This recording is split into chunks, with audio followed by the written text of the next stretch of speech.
ഒന്ന് ശമൂവേൽ 6-ാം അധ്യായം. ബാരക്കുമോർ. യഹോവയുടെ പെട്ടകം 7 മാസം ഫെലിസ്ത്യർ ദേശത്തായിരുന്നു. എന്നാൽ ഫെലിസ്ത്യർ പുരോഹിതന്മാരെയും പ്രശ്നക്കാരെയും വരുത്തി, നാം യഹോവയുടെ പെട്ടകം സംബന്ധിച്ച് എന്ത് ചെയ്യേണ്ടു? അതിനെ അതിൻ്റെ സ്ഥലത്തേക്ക് വിട്ടയക്കേണ്ടതെങ്ങനെ എന്ന് ഞങ്ങൾക്ക് പറഞ്ഞു തരുവിൻ എന്ന് ചോദിച്ചു. അതിന് അവർ, നിങ്ങൾ ഇസ്രായേലിന്റെ ദൈവത്തിന്റെ പെട്ടകം വിട്ടയക്കുന്നുവെങ്കിൽ വെറുതെ അയക്കാതെ ഒരു പ്രായശ്ചിത്തവും അവന് കൊടുത്തയക്കണം. അപ്പോൾ നിങ്ങൾക്ക് സൗഖ്യം വരും. അവന്റെ കൈ നിങ്ങളെ വിട്ടു നീങ്ങാതെ ഇരിക്കേണ്ടത് എന്തു എന്ന് നിങ്ങൾക്കറിയാമെന്ന് പറഞ്ഞു. ഞങ്ങൾ അവന് കൊടുത്തയക്കേണ്ടുന്ന പ്രായശ്ചിത്തം എന്തു എന്ന് ചോദിച്ചതിനോ അവർ പറഞ്ഞതു, ഫെലിസ്ത്യ പ്രഭുക്കന്മാരുടെ എണ്ണത്തിന് ഒത്തവണ്ണം പൊന്നുകൊണ്ടോ 5 മൂലക്കുരുവും പൊന്നുകൊണ്ടോ 5 എലിയും തന്നെ. നിങ്ങൾക്കെല്ലാവർക്കും നിങ്ങളുടെ പ്രഭുക്കന്മാർക്കും ഒരേ ബാധയല്ലോ ഉണ്ടായിരിക്കുന്നത്. ആകയാൽ നിങ്ങൾ നിങ്ങളുടെ മൂലക്കുരുവിൻ്റെയും നിങ്ങളുടെ ദേശത്തെ ശൂന്യമാക്കുന്ന എലിയുടെയും പ്രതിമകൾ ഉണ്ടാക്കിയും ഇസ്രായേലിന്റെ ദൈവത്തിനു തിരുമുൾ കാഴ്ചവെക്കണം. പക്ഷേ അവൻ തൻ്റെ കൈ നിങ്ങളുടെ മേൽ നിന്നും നിങ്ങളുടെ ദേവന്മാരുടെ മേൽ നിന്നും നിങ്ങളുടെ ദേശത്തിന്മേൽ നിന്നും നീക്കും. മിസ്രയീമ്യരും ഫറവോനും നിങ്ങളുടെ ഹൃദയത്തെ കഠിനമാക്കിയിരിക്കുന്നത് പോലെ നിങ്ങളുടെ ഹൃദയത്തെ കഠിനമാക്കുന്നത് എന്തിന്?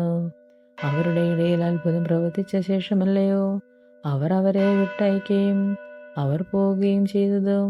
ആകയാൽ നിങ്ങൾ ഇപ്പോൾ പുതിയ വണ്ടി ഉണ്ടാക്കി നുകം വെച്ചിട്ടില്ലാത്ത കുറവുള്ള 2 പശുക്കളെ കൊണ്ടുവന്നു വണ്ടിക്ക് കെട്ടി അവയുടെ കിടാങ്ങളെ അവയുടെ അടുക്കൽ നിന്ന് വീട്ടിൽ മടക്കിക്കൊണ്ടുപോകുവിൻ. പിന്നെ യഹോവയുടെ പെട്ടകം എടുത്ത് വണ്ടിയിൽ വെപ്പിൻ. നിങ്ങൾ അവന് പ്രായശ്ചിത്തമായി കൊടുത്തയക്കുന്ന പൊന്നുപൊരുപ്പടിയും ഒരു ചെല്ലത്തിൽ അതിനരികെ വെച്ചു അതോ തനിച്ചു പോകുവാൻ വിടുവിൻ. പിന്നെ നോക്കുവിൻ, അതോ ബേത്ശേമിലേക്കു വഴിയായി ദേശത്ത് പോകുന്നു എങ്കിൽ അവൻ തന്നെയാകുന്നു നമുക്ക് ഈ വലിയ അനർത്ഥം വരുത്തിയതോ?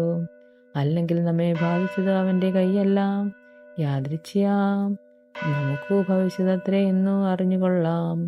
അവർ അങ്ങനെ തന്നെ ചെയ്തു. കറവുള്ള 2 പശുക്കളെ വരുത്തി വണ്ടിക്ക് കെട്ടി അവയുടെ കിടാങ്ങളെ വീട്ടിൽ ഇട്ടു അടച്ചു.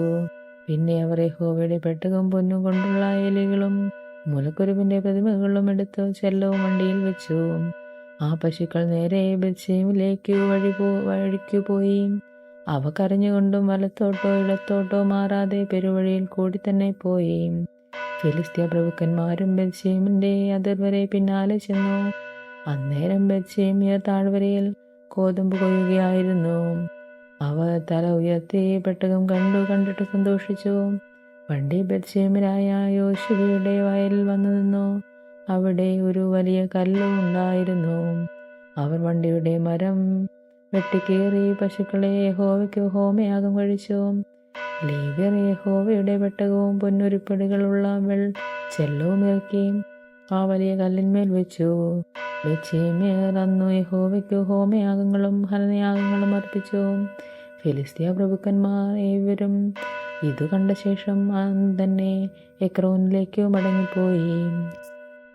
ഫെലിസ്ത്യർ യഹോവയ്ക്ക് പ്രായശ്ചിത്തമായി കൊടുത്തയച്ച പൊന്നുകൊണ്ടുള്ള മൂലക്കുരുകൾ അസ്തോദിന്റെ പേർക്ക് 1, ഗസയുടെ പേർക്ക് 1, എസ്കോലോത്തിന്റെ പേർക്ക് 1, ഗത്തിന്റെ പേർക്ക് 1, എക്രോന്റെ പേർക്ക് 1 ഇങ്ങനെയായിരുന്നു.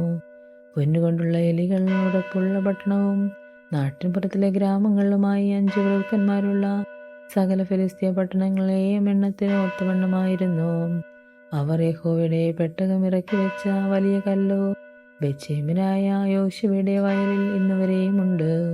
ബേത്ശേമ്യർ യഹോവയുടെ പെട്ടകത്തിൽ നോക്കുക കൊണ്ടു അവൻ അവരെ സംഹരിച്ചു. അവൻ ജനത്തിന്റെ 50,070 പേരെ സംഹരിച്ചു. അങ്ങനെ യഹോവ ജനത്തിൽ ഒരു മഹാസംഹാരം ചെയ്യുക കൊണ്ടു ജനം വിലപിച്ചു. ഈ പരിശുദ്ധ ദൈവമായ യഹോവയുടെ മുമ്പാകെ നിൽപ്പാൻ ആർക്കു കഴിയും? അവൻ ഞങ്ങളെ വിട്ടു ആരുടെ അടുക്കൽ പോകുമെന്നു ബേത്ശേമ്യർ പറഞ്ഞു. അവർ കിര്യത്ത്യെയാരീം നിവാസികളുടെ അടുക്കൽ ദൂതന്മാരെ അയച്ചു. ഫെലിസ്ത്യർ യഹോവയുടെ പെട്ടകം മടക്കി അയച്ചിരിക്കുന്നു, നിങ്ങൾ വന്നു അതിനെ നിങ്ങളുടെ അടുക്കൽ കൊണ്ടുപോകുവിൻ എന്ന് പറയിച്ചു. ദൈവമേ, ബാരക്കുമോർ.